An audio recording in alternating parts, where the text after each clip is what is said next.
Olá, o meu nome é Aldri, eu sou enfermeira de formação, tenho experiência em gestão assistencial e qualidade de segurança e sou integrante da Associação dos Voluntários da Saúde. Estou no grupo técnico de qualidade e segurança. Hoje é a Semana da Segurança do Paciente e nós vamos falar sobre algumas metas de segurança. A meta que eu vou conversar com vocês é sobre a meta 6, que tem como finalidade reduzir o risco de danos ao paciente decorrente de quedas. Eu coloco aqui, né, o foco que é reduzir o risco de danos ao paciente e não reduzir totalmente as quedas, né, dos pacientes nos estabelecimentos de saúde. E aí vocês podem me perguntar, mas por quê? Porque a gente tem que pensar que as quedas, elas são multifatorais, e nem sempre nós, profissionais da saúde, vamos ter, dentro das instituições, como controlar, né, todos os motivos que podem levar a uma queda. Mas a gente tem que reduzir o risco do dano, porque o dano, às vezes, pode ser um dano grave, moderado, que pode levar a uma incapacidade, ou pode levar, às vezes, uma consequência de um óbito. Então, quando a gente pensa nessa meta, nós vamos conversar aqui sobre o foco em reduzir os riscos dos danos de quedas aos pacientes. Aqui eu trouxe dois conceitos falando sobre a Organização Mundial da Saúde, dizendo que é um deslocamento não intencional, ou seja, não tem uma intenção, né, do corpo cair, né, uma posição inferior à posição inicial. Então, eu estava de pé e eu caí no chão, né? Eu estava de pé, eu caí numa poltrona, né? E que tem multifatores que pode levar, né, resultando a essa queda e resultando, né, a um dano. A OMS também fala que a queda, ela pode ser um evento inadvertido, né, e que a pessoa cai no solo ou a nível inferior. Então, lembrar que queda é sempre um evento adverso, né, um incidente notificável, né, independente de ter um dano ou não. E no dia 24 de junho foi uma data que foi colocado mundialmente como uma data de prevenção de quedas. E as instituições de saúde acabam fazendo campanhas, fazendo movimentos, né, de prevenção, de ações de prevenção dentro das instituições para os funcionários, para os pacientes, acompanhantes, né, e para todos aqueles que circulam. Eu trouxe aqui no meio uma linha do tempo que mostra que os protocolos de prevenção de quedas surgiram em 2013, né, como uma ação focada e sistemática, sendo que isso já, algumas instituições já trabalhavam no Brasil com esse tema de queda, mas fora do país isso já vinha sendo trabalhado, né, com várias escalas de riscos, sendo verificadas, sendo aplicadas. Hoje a gente tem mais de 5.000 escalas, quando você estuda em literatura, falando sobre o risco de queda, sendo que no Brasil são poucas que são validadas, né? E a gente vai comentar um pouquinho mais para frente. Então, aqui falando um pouco da parte epidemiológica, né, da importância da queda, né, então ela é a segunda causa-morte por lesão acidental ou não intencional, né, segundo a Organização Mundial da Saúde. Há um número muito grande de pessoas que acabam caindo e nem morrem em função das quedas, né, principalmente idosos. Lembrar que os idosos às vezes têm uma outra doença, né, que associada à queda acaba piorando esse quadro, levando muitas vezes ao óbito. Vidas saudáveis são perdidas por causa da queda, então às vezes ela não leva a óbito, mas leva a uma incapacidade, né, às vezes temporária ou definitiva. E a prevenção nos ambientes de hospitalares é uma coisa bastante prioritária, né, que as instituições precisam trabalhar em cima desse tema.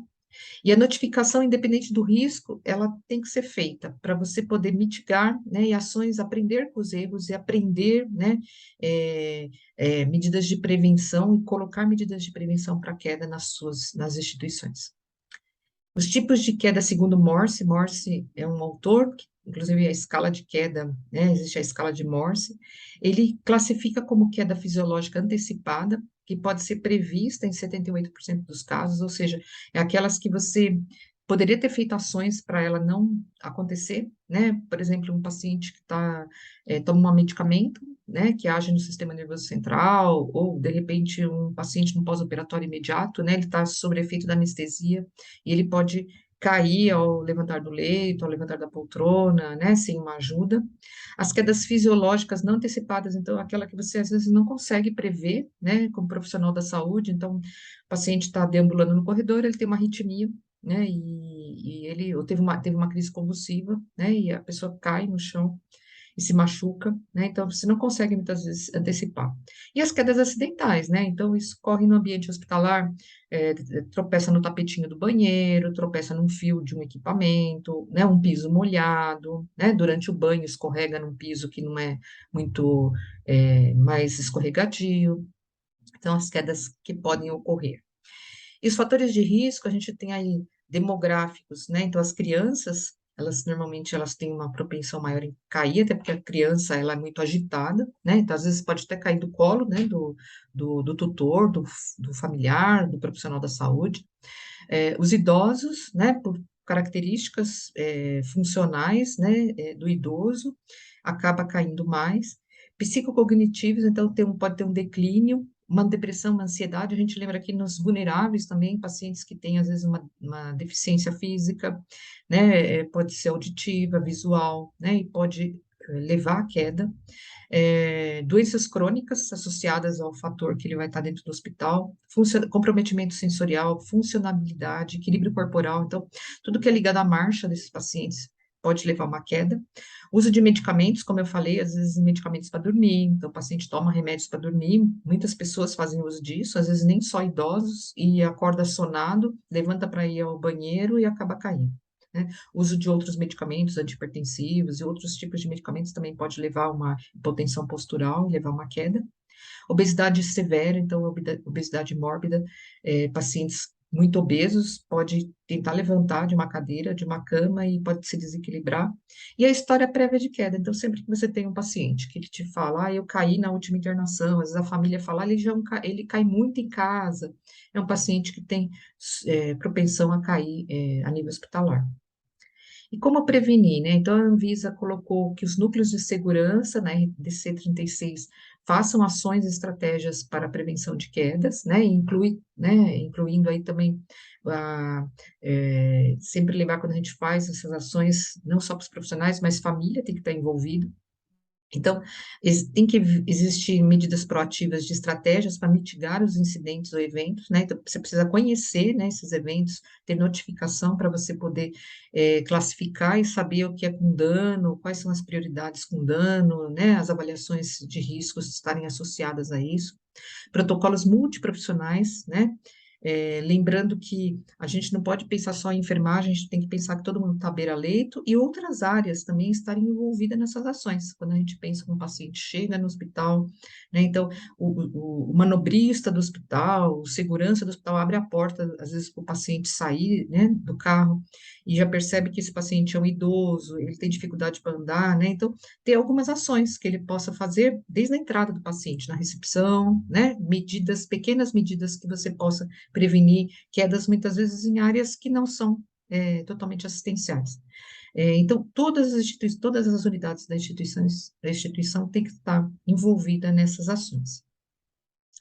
Aqui as escalas de risco, que são conhecidas no Brasil, são aplicadas pela enfermagem, né, que avalia para os pacientes internados o risco de queda, né? Então, a gente tem a Morse, né, validada, é uma bastante conhecida, né? Ela pontua aí, ela tem seis itens que são pontuados, e pela pontuação você consegue classificar se é risco alto, médio, né, ou baixo de queda, né? Então, o histórico, diagnóstico secundário, né? A terapia endovenosa, a marcha, o tipo de marcha, estado mental, né? E aí você pode fazer ações focadas para cada risco, né, dentro da realidade da sua instituição, do seu cenário, né, se cria os seus protocolos através disso, né. Importante salientar que a gente não deve fazer ações para todos, para qualquer risco, todos iguais, né, porque você acaba isso caindo um pouco né, assim, na credibilidade com os profissionais, né, eles falam, pode ser alto, pode ser baixo, levantar grade para todo mundo, né, campainha próxima da enfermagem para todo mundo, então, a gente pode fazer medidas mais específicas para o alto risco, para o baixo e para o médio. Outra escala que eu gosto muito é a John Hopkins. Ela é uma escala um pouco mais complexa, assim, no sentido de ter mais itens para ser avaliados, mas ela pega alguns pontos importantes, como se o paciente tem incontinência, porque esse paciente vai querer levantar, né, para ir no banheiro sozinho, muitas vezes, né, sem chamar ajuda. Se o paciente faz uso de alguns medicamentos, né, aí estratifica quais são os medicamentos, e isso também, né, é importante quando a gente pensa que às vezes ele pode entrar numa área, ele pode entrar sem risco, depois ele toma um remédio para dormir, ou ele está sob sedação, né, pós-sedação ele pode cair. Equipamentos, alguns equipamentos também que, né, sondas, drenos, catéteres, os tipos de dispositivos que ele tem, que também pode levar à queda, né, a um fator que pode associar à queda, a mobilidade, a cognição, e você soma e você também faz essa classificação de baixo risco, moderado e alto risco, né? E através dela você consegue fazer ações. A escala de criança, Hupt-Dupt, é uma escala que também foca alguns pontos, né, ligados à criança, né, lembra que a criança, os pais, né, ou o acompanhante, o cuidador, né, quem está junto, tem que olhar e estar muito bem consciente, né, que a criança tem uma vulnerabilidade maior para queda, né, e não é porque ela está no ambiente hospitalar que isso não vai acontecer, né, então, essa escala é focada, né, em crianças menores de 5 anos e também tem, né, os fatores que levam à queda. Né. As medidas de prevenção, né, a gente tem que pensar em medidas que estão ligadas à infraestrutura, né, então a gente lembra aí que a RDC 50, ela foi feita muito antes de ter os protocolos de queda, mas ela já traz projetos arquitetônicos focados num ambiente mais seguro.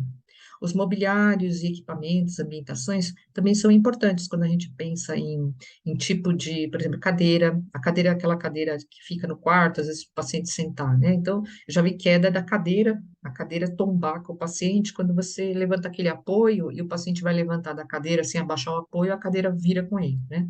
Ou você pensa numa área de centro diagnóstico, aqueles logarinas, e às vezes você senta na ponta da logarina, sem outras pessoas sentadas, e aquilo inclina, né? E eu já vi paciente também já cair. Então, às vezes é importante criar grupos, equipes, comissões que trabalham, né, com essa parte de imobiliários e equipamentos, né, dentro da instituição, olhando aquilo que é mais seguro, fazendo teste com um olhar multiprofissional, envolvendo o núcleo de segurança, o gerenciamento de riscos, se você tem na sua instituição. Informações, então, panfletos, orientações que você pode entregar para os acompanhantes e para os cuidadores, né? Orientações que possam ser feitas para esses durante a internação, é muito importante, né? E mesmo para a equipe, né? Sinalizando a importância, trazendo a conscientização da importância né, da prevenção de queda e motivando as equipes. Então, você ter, às vezes, times trabalhando com queda, times dentro da própria unidade, profissionais referências que façam esse movimento, né, de engajamento e de motivação, da importância da prevenção de queda.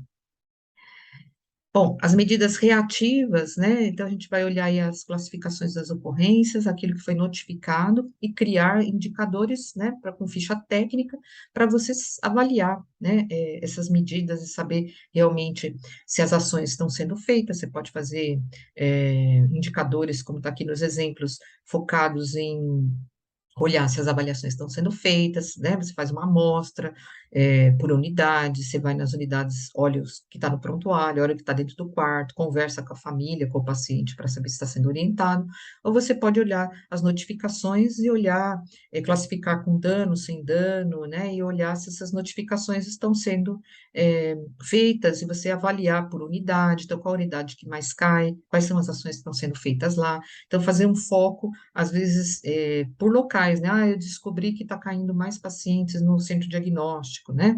Durante exames, ou pacientes estão caindo mais numa unidade X, porque é um perfil de pacientes que pode cair mais, né? Uma unidade de idoso. Então, existem várias realidades. O turno, cai mais à noite do que de dia. É, que medidas eu posso fazer focadas, né? Para onde está acontecendo mais os eventos, né? E não fazer medidas iguais, né? Às vezes a terapia intensiva vai ter medidas diferentes do que, ações diferentes do que a unidade de internação, por exemplo. Isso vai variar muito. Então, é isso que eu queria falar para vocês. Aqui eu trouxe algumas referências que existem muitas publicações falando sobre esse tema. O importante é a gente capacitar as equipes, treinar as equipes, fazer ações, né, em toda a instituição, envolver as pessoas, né, e não esquecer de envolver família, paciente, acompanhante, né, não só as equipes, nesses temas de prevenção. É isso, muito obrigada. Espero que vocês aproveitem, né, essa conversa, né, para fazer ações nas suas instituições.